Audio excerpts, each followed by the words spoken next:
As the war rages on, Iranians find themselves at the mercy of an ongoing media blackout, making it notoriously difficult to get a real idea of how this war is impacting people in the country.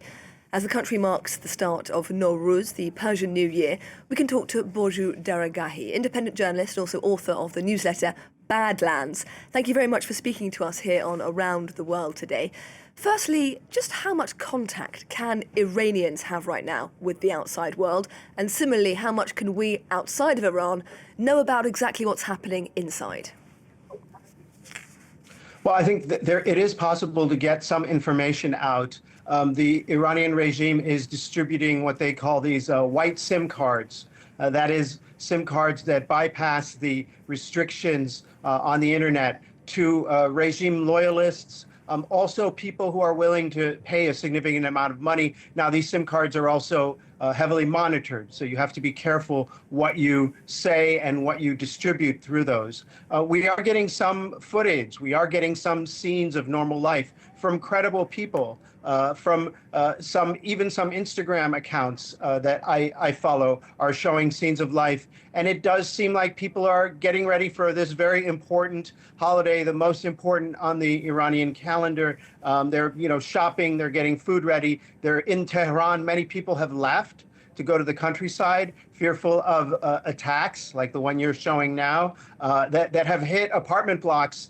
The U.S. and the Israelis, they boast about the precision strikes, and the strikes are precise. But oftentimes what happens is you'll have a regime figure living in an apartment building with 10 or 20 units, and the Israelis will hit that whole apartment building, essentially killing or hurting everyone inside. And so that is having a devastating effect and creating a lot of fear and depression. And so a lot of people are not being in the festive spirit as they normally would be.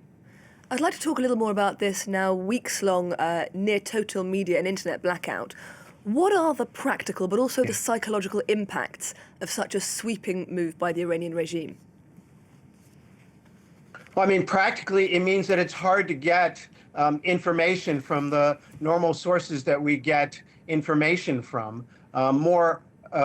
Psychologically, I think it makes people feel isolated. It makes people who are living inside the country unable to get in touch with each other even. Usually how people get in touch with each other in Iran is through apps like WhatsApp or Telegram or Instagram messaging. And because those apps are not widely available, it's hard for people to communicate with each other. I think people can use landlines, but as is the case around the world, people have stopped using landline so much in Iran. And also there's a fear that those calls are listened in on and recorded, and so there's a lot of fear there. And what about then resentment? How do people feel about the fact this internet blackout seems to be never-ending? I think there is a lot of resentment. I think people are angry, but they're kind of used to it. They just had this experience in January with the total blackout during the protests. That went on for a couple of weeks. But I think it makes people more depressed than anything. They don't feel like there's anything they can do about it. The sentiment that I hear a lot from the voices that do get outside is like, basically, they curse the regime for getting the people in the situation they're in. They curse the Americans and the Israelis for taking these airstrikes that force them to be sympathetic a little bit to the regime. And they feel like they're in this kind of like they're trapped, and they're kind of locked into this situation that they can't get out of, and that it seems to be beyond politics.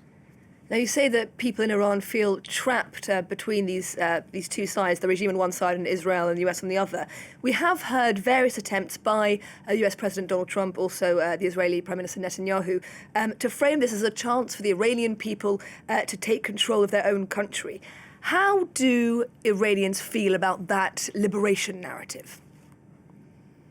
Well, I think there's a lot of different opinions on that. There are many people who would agree with the Trump Netanyahu narrative, that they feel that this is a chance for them to do something. Those people tend to not be, in general, people who have access to weaponry or organization that would be necessary for the kind of uprising that Netanyahu and Trump fantasize about. On the other hand, there's a good portion of the country, and I've met with these people, I've talked with them, and they're very hardcore pro-regime. They tend to be concentrated in the poorer sections of the cities and in the countryside, but they are hardcore, and they do have access to weapons and organization, and those are the people who right now do have the tools of communication. So it's quite a lopsided battle. And then there's a lot of people in the middle who are just trying to survive. And I think that that's what, in general, if you can imagine if something like this was happening in a Western capital, I don't think you would be organizing or getting ready to revolt. If you were under a situation like this, I think you would be organizing a go bag and a plan to protect your property and your family rather than stage a revolution. Now, we know that already by January, when we saw those mass protests across Iran that were crushed by the regime, we saw that people were experiencing very difficult times, economically speaking. Do we have any idea about how this conflict is impacting the spending power of normal Iranians? I think it's tough. It's a very hard situation. They were already in a very hard situation before this came about. Iranians were struggling before financially. There was a massive currency devaluation that hurt everyone's savings. Everyone who hadn't gotten their money into gold or dollars before this devaluation was hurt extremely hard. And in addition to that, people who are on salaries are basically, their money is worthless because, and every time there's a devaluation, there's a bit of a salary increase, but it's never enough to make up for the loss.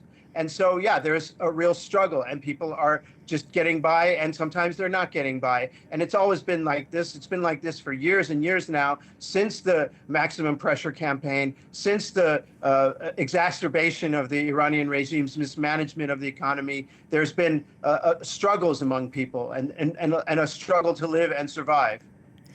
Borzou Daragahi, independent journalist, also author of the newsletter Badlands. Thank you very much for sharing your insights with us here at France 24 today.